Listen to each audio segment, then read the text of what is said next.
What do you fear? The negotiation chamber lay silent, its polished obsidian walls still vibrating from the shouted collapse of the final treaty proposal. Dozens of alien delegates recoiled behind armored enviroscreens, their elite rhetoricians defeated by the same deadlock that had haunted 3 cycles of talks. Security drones hovered, awaiting the order to evacuate the humans. But one Terran lingered. A field engineer, jumpsuit dusted with carbon sealant, fingers stained from repairing the station's failing life support nodes. He stepped forward past the diplomats who had already conceded. He didn't argue. He didn't posture. He simply asked the lead delegate, "What do you fear?" The answer began long before that question was spoken. The galaxy had narrowed into corridors of scarcity. After the collapse of the old cold fusion nodes, 3 supply-rich belts, Helios, Varda, and the newly mapped Aegis, became the hinge points of interstellar commerce. 2 aging empires, the Meridian Compact and the Solaran Federation, carved treaties around those belts, while a third power, the Oran Consortium, pursued covert resource claims through proxy firms. The Pact of 3 Suns stitched an uneasy peace: shared mining rights, rotating station guardianship, and a strict AI embargo forbidding autonomous lethal systems beyond defensive perimeters. That embargo proved brittle. Smugglers and pirate consortia, most notorious among them the Rook Cartel, exploited gaps in jurisdiction, running stripped sensor packets and jury-rigged guidance arrays between asteroid fields. Local governors imposed blockades to force compliance. Merchants disguised convoys under civilian transponders. New Kestrel, a fringe Terran colony on the outer arc, sat at the fault line. Its surface harbored rare refractory ores needed for reactor coils, and its orbit contained an Aegis relay the Compact coveted. Negotiations escalated over months. Elite envoys rotated through the Aegis stations, naval jurists, code-ethicists, and exo-diplomats, each carrying variant protocols and diplomatic suites designed to model compromise. The Compact presented algorithmic assurances for shared yields. The Federation demanded binding hardware demilitarization. Each proposal, however, collided with cultural blind spots and unverifiable clauses.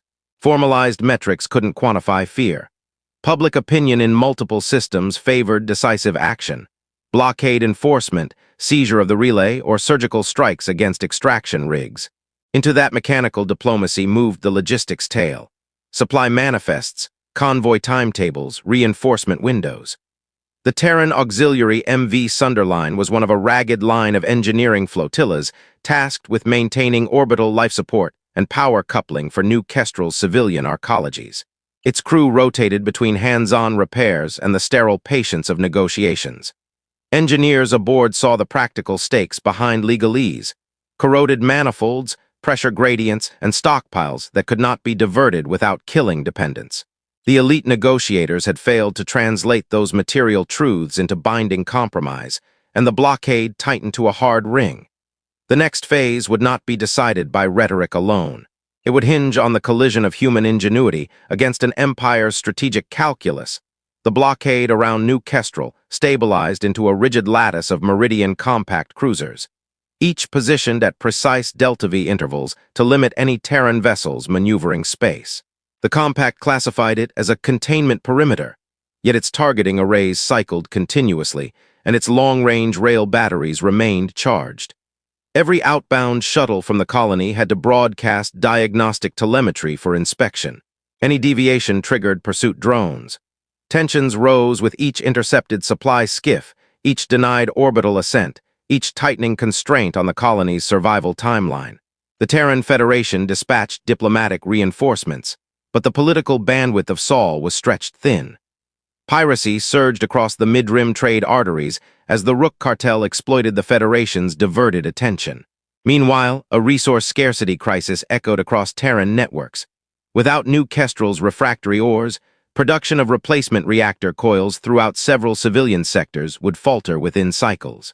Every diplomat's report warned the same thing: without secure extraction, the Federation risked systemic shortages that could ripple across dozens of colonies. Engineers like those aboard MV Sunderline were given dual mandates: maintain the fragile lifelines of the colony and provide real-time technical assessments to negotiators. They patched failing atmospheric regulators in agricultural domes, recalibrated magnetic tethers for orbital stations, and dug through layers of corroded hardware that earlier colonies had installed in desperation.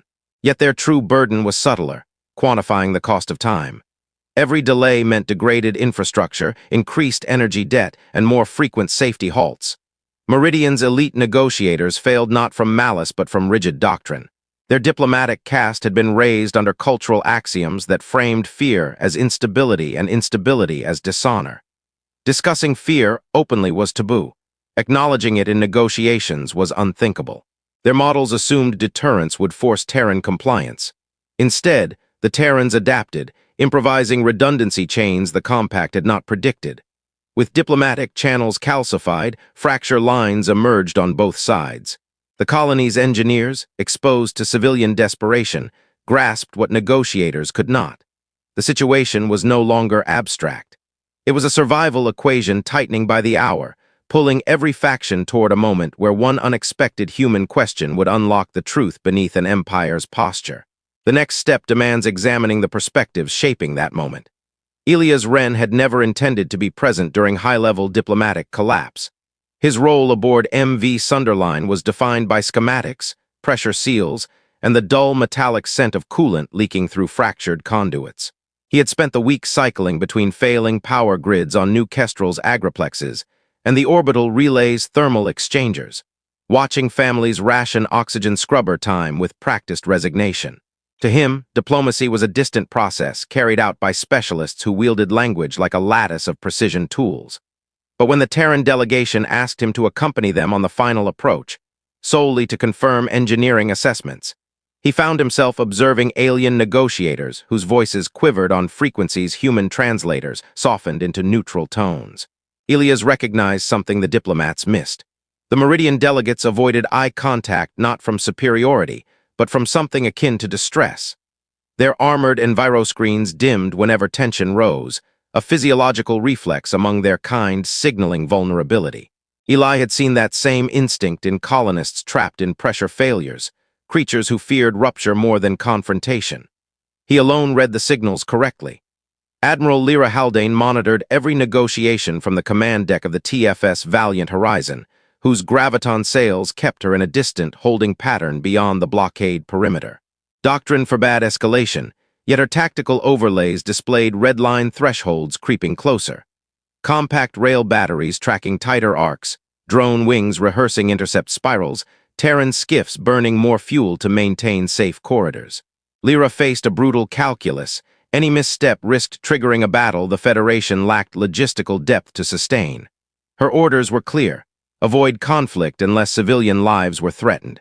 But every day of blockade edged the colony toward that definition. Her operations staff discussed fallback contingencies in coded fragments.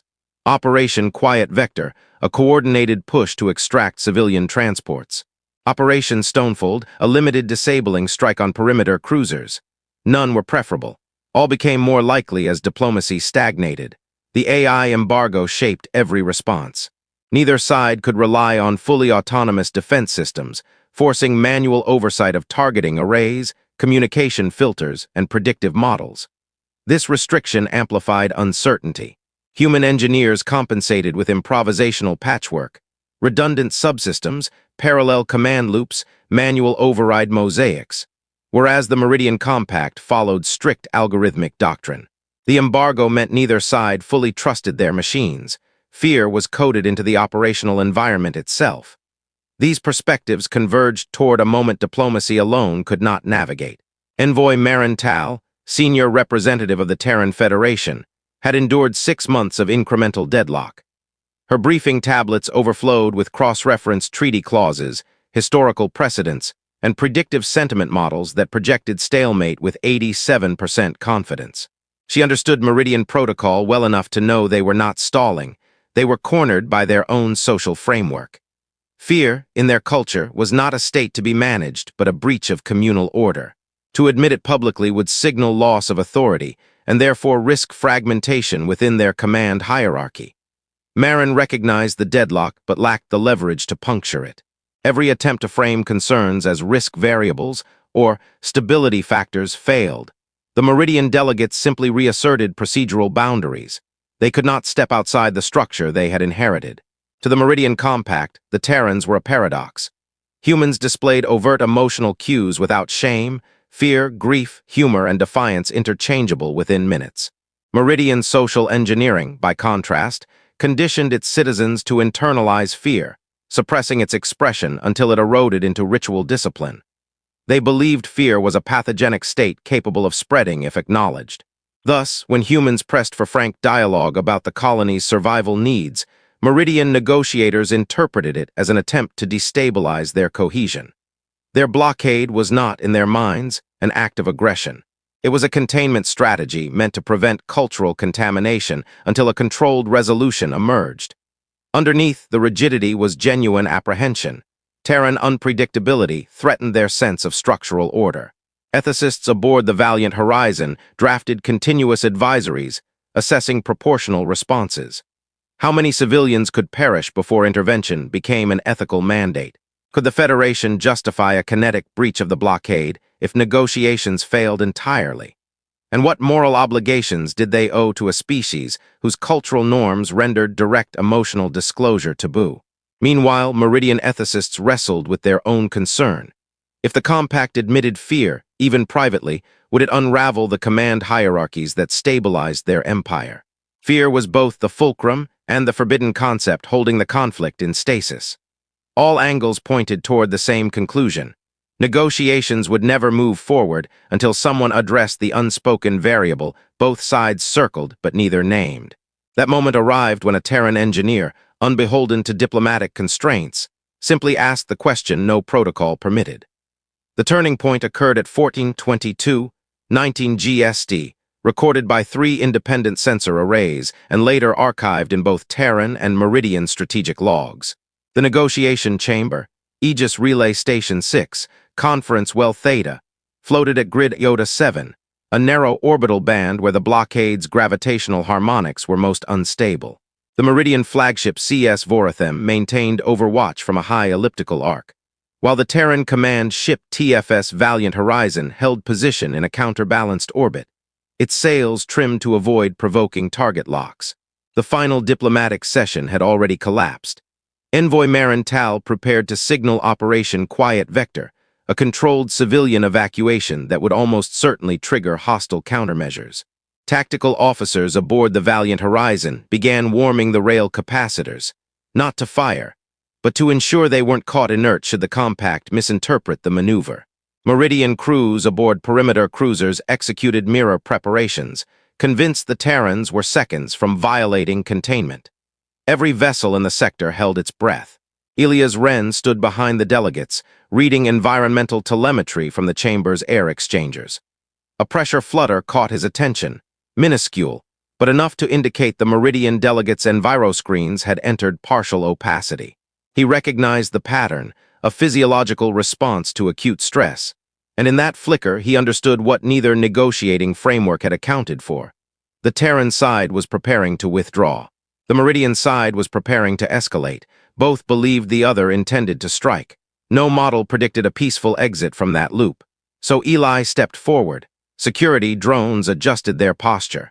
Meridian guards angled their gauntlets. He ignored them. He looked directly at the Meridian Primarch delegate, an individual whose armor plating tremored faintly, betraying what his doctrine forbade him to name. "Tell me," Elias said quietly, "what do you fear?" The room froze. Translation algorithms hesitated as if uncertain whether to render the question at all. For the first time, the Meridian Primarch's enviroscreen dimmed fully, revealing the strained lines across his mandible plates. And in that hesitation, every fleet in orbit held position, waiting for an answer that would redefine the next 11 minutes of history. For 3 full seconds, an eternity inside a charged negotiation chamber, the Primarch did not speak. Meridian guards stiffened, uncertain whether acknowledging the question constituted a breach of doctrine or a necessary assertion of authority. Their enviroscreens, keyed to emotional flux, pulsed with faint bioluminescent patterns normally suppressed during formal proceedings. Every translator node struggled to interpret the microexpressions that followed, as though the Empire's language itself had no established pathway for articulating the truth Elias had asked for directly. At 14:22:23 GST, the Primarch exhaled. The sound registered on chamber microphones as a low, fractured harmonic. "We fear," he said slowly, "what your kind becomes when cornered." His voice carried both resignation and revelation, as though prying open a sealed cultural vault. "We fear that your unpredictability will unmake us, that your willingness to sacrifice, your own or others, cannot be contained by our protocols." The admission rippled across every open channel. On the Valiant horizon, Admiral Haldane ordered an immediate targeting stand-down and transmitted code word. Halo Sunder, suspending all pre-escalation maneuvers. The Vorathem responded by retracting its surface plating, a Meridian gesture of conditional vulnerability. Across the blockade line, 3 cruisers withdrew their drone wings into stasis cradles. Rail battery charge cycles flattened across both fleets. Elias did not break eye contact. "Then don't corner us," he said. "Let us breathe. Let the colony repair what must be repaired. Let people live. Fear isn't dishonor. It's a warning, one we can understand if you let us." The Primarch's mandible plates shifted, a Meridian sign of internal conflict, before he issued an unprecedented directive. "Suspend containment. Begin corridor realignment." His officers froze in astonishment, then executed the orders with visible confusion. Moments later, station sensors confirmed it. The blockade lattice was opening, centimeter by centimeter, enough for Terran relief shuttles to initiate controlled descent toward New Kestrel. Every fleet AI, constrained by embargo protocols, flagged the maneuver as anomalous but non-hostile. Every human ship logged it as Event Theta-Five, the moment the deadlock fractured not through force or clever rhetoric, but through one engineer's unfiltered question. And in that fragile shift, the shape of the coming aftermath took form. Within the first hour after Event Theta-Five, the blockade perimeter recalibrated into a staggered escort corridor, something no Meridian doctrine manual had ever considered permissible. Terran relief craft launched immediately. 5 medical shuttles, 2 atmospheric stabilizer units, and a trio of cargo sleds carrying emergency reactor coils for New Kestrel's agriplex grid. Meridian cruisers shadowed their descent, but maintained open targeting apertures, a visible sign that the Primarch's directive remained in force. Casualty estimates, long projected by Terran scenario planners, finally stabilized. No civilian deaths had occurred during the final negotiation cycle, though 8 maintenance workers suffered hypoxia earlier in the week due to failing scrubbers, a statistic that deeply influenced Federation tribunal assessments later. Fleet materiel losses were 0. The Valiant Horizon reported only minor stress fractures in its sail pylons from prolonged holding pattern maneuvers. Meridian ships recorded coolant inefficiencies from extended rail battery priming, but no structural damage. Archival communiques show the first formal acknowledgement of the Primarch's admission at 15:03 GST, when Envoy Marental transmitted a coded diplomatic excerpt. Subject: Meridian Declaration, recognition of fear state, proposed joint stabilization protocols to follow. This message, later declassified, became a cornerstone document cited in 3 interstellar ethics councils. Meanwhile, within Meridian command channels, internal debates erupted. Some officers accused the Primarch of destabilizing doctrine. Others argued that revealing collective fear had prevented catastrophic confrontation. Tribunal summaries released months later described the moment as a breach that preserved structural integrity. What followed next reshaped both empires' strategic futures. In the weeks following the corridor's opening, both powers initiated policy shifts that would have been unthinkable before Event Theta-Five. The Terran Federation drafted the New Kestrel relief mandate, allocating long-term engineering detachments, stabilizer grids, and agricultural reconstruction units. Their reports noted that Meridian escorts did not impose surveillance interference. Instead, they requested technical readouts to better understand Terran improvisational engineering, a subtle admission of respect masked as procedural necessity. Meridian command councils issued their own internal directive, Doctrine Revision 44B, establishing circumstances under which emotional disclosure, particularly fear state admission, could be permitted without dishonor.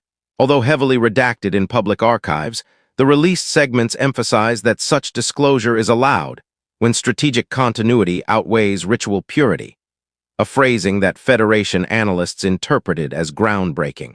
Logistics across the mid-rim transformed. Pirate activity declined sharply as Rook cartel intercept patterns found fewer gaps to exploit. The combined Meridian-Terran stabilizer corridor created a supply line more secure than anything the Pact of Three Suns had ever produced. AI embargo committees cited the incident as the first evidence that manual command environments produced less escalation risk when cultural variables were openly acknowledged. Refugee movements slowed as conditions on New Kestrel stabilized. Civilians reported improved oxygen cycling within 2 weeks, and crop yields rose once the new reactor coils came online. Tribunal proceedings, concluding 3 months later, formally recognized the Primarch's decision as an act of strategic vulnerability that prevented bilateral catastrophe. With the immediate crisis resolved, the galaxy now had to interpret what humanity and Meridian alike would become after sharing the truth of their fears. In the decades that followed Event Theta-Five, scholars, officers, and diplomats repeatedly returned to a single disarming truth. The day was not saved by superior arms, sharper doctrine, or the precision of interstellar law. It was saved because one human, untrained in rhetoric, unshielded by political authority, refused to ignore what every model and treaty draft had treated as an inconvenience. He spoke to fear not as a weapon, but as a shared condition of existence. Humanity had long been measured by its unpredictable resilience.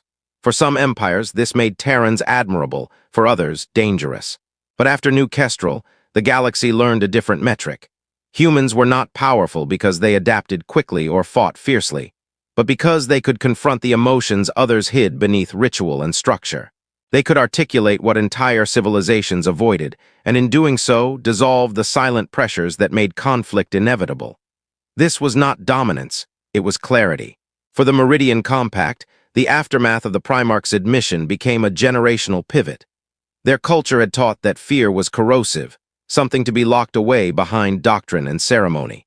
Yet the world did not end when fear was named. The Empire did not fracture. Command hierarchies did not collapse.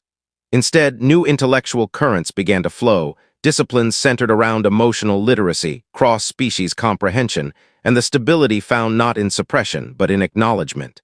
What had once been considered a breach became, over time, a foundation. Strategists across neutral systems studied the incident with reverence. They noted that both fleets had been seconds from irreversible escalation, and that no tactical solution existed that would have spared New Kestrel without horrific cost. It became a case study in the limits of pressure diplomacy, and in the catastrophic blind spots introduced when emotional variables are omitted from models of conflict.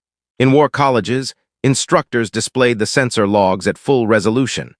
The matching spikes of pre-escalation signatures, one from each side, held frozen in time by a question that cut deeper than any command override. Yet it was the civilians of New Kestrel who preserved the most enduring memory. They recalled seeing Meridian escorts guiding Terran relief shuttles through unstable orbit. Officers once feared now speaking softly through comm channels, asking how to repair systems they had never trained on. Children who had grown up beneath the shadow of a blockade watched former adversaries kneel beside Terran engineers, exchanging tools and diagnostic readings without hesitation. In those moments, the abstract notion of peace transformed into something tangible and lived. As for Elias Wren, he returned to his work, uncomfortable with the myth-making that sprang up around him. When asked what compelled him to speak, he answered only, "Fear is information. If we refuse to name it, we navigate blind." His words, simple and unadorned, became part of diplomatic doctrine across several empires. In the end, the legacy of Event Theta-Five was not the corridor that opened, nor the treaties it reshaped, but the understanding it left behind. That acknowledgement can halt destruction faster than intimidation, and that peace, when it finally arrives, often begins with the courage to speak the truth everyone else avoids.